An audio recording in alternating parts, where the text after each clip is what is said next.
देवियों और सज्जनों नमस्कार।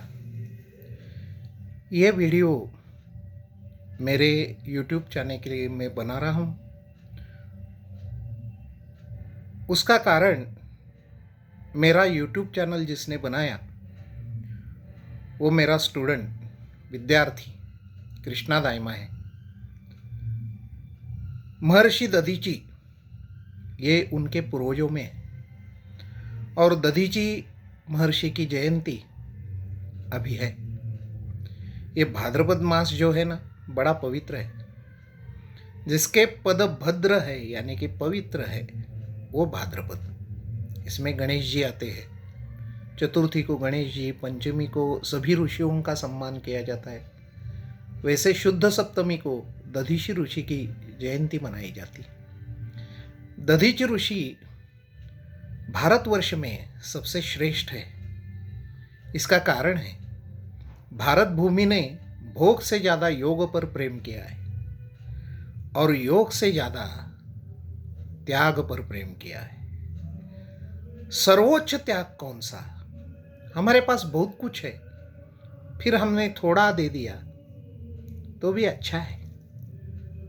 हमारे पास नहीं है तो भी देने की कोशिश की और भी अच्छा है। लेकिन खुद को ही समर्पित करना, स्वयं आत्मार्पण करना, ये सबसे बड़ा त्याग है और इस त्याग का आदर्श दधीची ऋषि ने दिया है। दधीची ऋषि एक बार नहीं 2 बार जिंदगी में ऐसे कसौटी के क्षण आए, उसी वक्त खुद को त्याग करने के लिए तैयार हुई।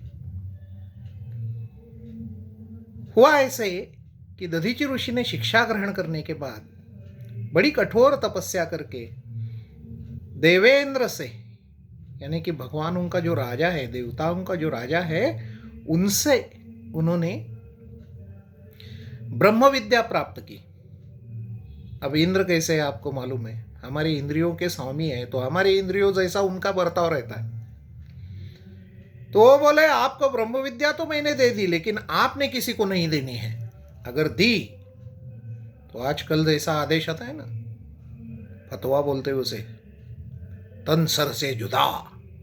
ये पहले इंद्र ने कहा दधीची ऋषि को, तो आपने ब्रह्म विद्या किसी को नहीं देनी है। दधीची ऋषि तो त्यागमय स्वभाव के थे, जो सब कुछ है लोगों में बांटना चाहते थे। फिर भी गुरु ने ऐसा बताया, जिसने विद्या सिखाई तो पालन करना चाहिए। तो ब्रह्म विद्या छोड़ के बाकी सब बातें वो शिष्यों को सिखाने लगे। सरस्वती नदी के पवित्र तीर पर उनका आश्रम था, वहाँ शिष्य पढ़ते थे। लेकिन एक दिन एक जैसे दिखने वाले 2 नौजवान उनके पास आए। बड़े सुंदर थे, दैवी स्वरूप था उनका देखने का। वो बोले गुरुजी हम आपके पास आए हैं, अपेक्षा लेके आए। अब अतिथि देवो भव, ये हमारा संस्कार है। तो दधीची ऋषि बोले आइए, जो चाहिए आपको दे दूंगा। तो बोले हमें ब्रह्म विद्या चाहिए। अब ये तो बड़ा कठिन प्रसंग आ गया कि पहले तो बोल चुके देता हूं और मांगी तो ब्रह्म विद्या, अब जो दे दी तो इंद्र तो सर कलम करेंगे। जान देने की नौबत आ गई। लेकिन दधीची ऋषि तैयार हुए। उन्होंने उन दोनों को बताया कि ऐसा ऐसा होने वाला है। तो वो बोले आप चिंता मत करें, हमारे पास बहुत बढ़िया विद्या है, अच्छी विद्या है। हम अभी क्या करते हैं, आपके सर की जगह घोड़े का सर बिठाते हैं, फिर हम आपको विद्या दे, ब्रह्म विद्या दे। तो उनको घोड़े का सर बिठाया गया और दधीची ऋषि ने ब्रह्म विद्या दे दी। इंद्र को समझ में आया, बड़ा कोप हुआ। उन्होंने वो घोड़े का जो सर था वो कलम कर दिया, वही गर्दन छाट ली। अब फिर इन दोनों ने दधीची ऋषि का जो मूल सर था, चेहरा था, वो उनके ऊपर बैठा दिया और उनको जीवित कर दिया।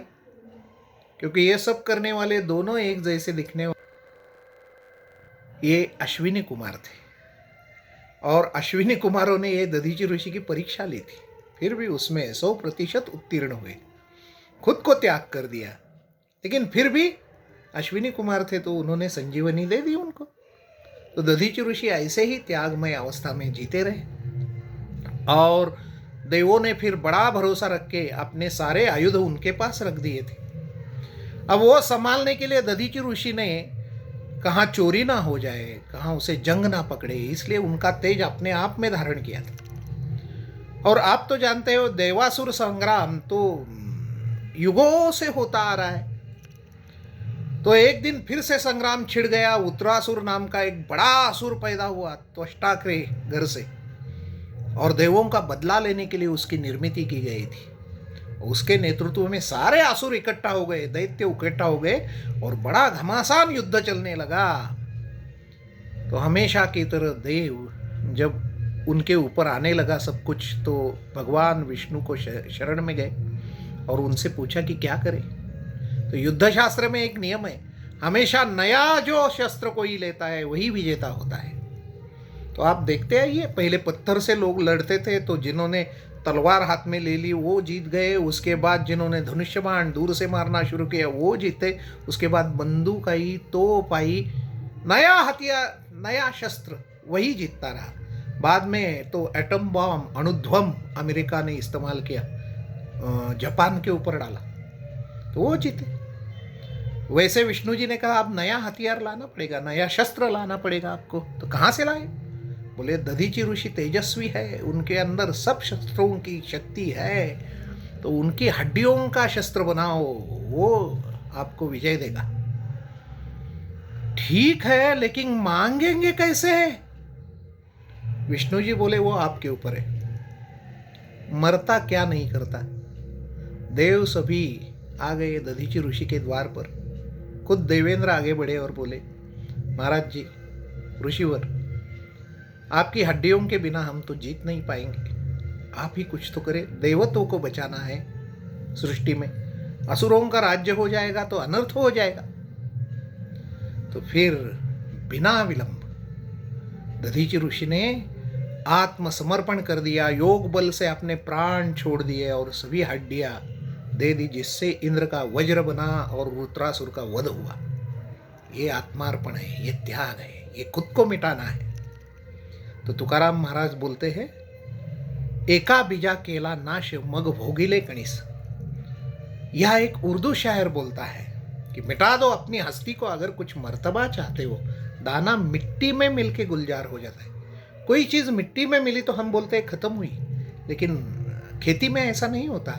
एक दाना मिट्टी में डाला तो 1000 दाने आते हैं, सहस्र दाने आते हैं। वैसे ही खुद के चरित्र को देश के लिए, समाज के लिए अपने को मिट्टी में मिटा दे तो बहुत सारे अच्छे लोग पैदा हो जाते हैं। दधीचि ऋषि इसका आदर्श है। तो ये पूरा वीडियो उन्हीं के लिए समर्पित करता हूँ और हमारे लाडले कृष्णा को ये भेंट देता हूँ। धन्यवाद, नमस्कार।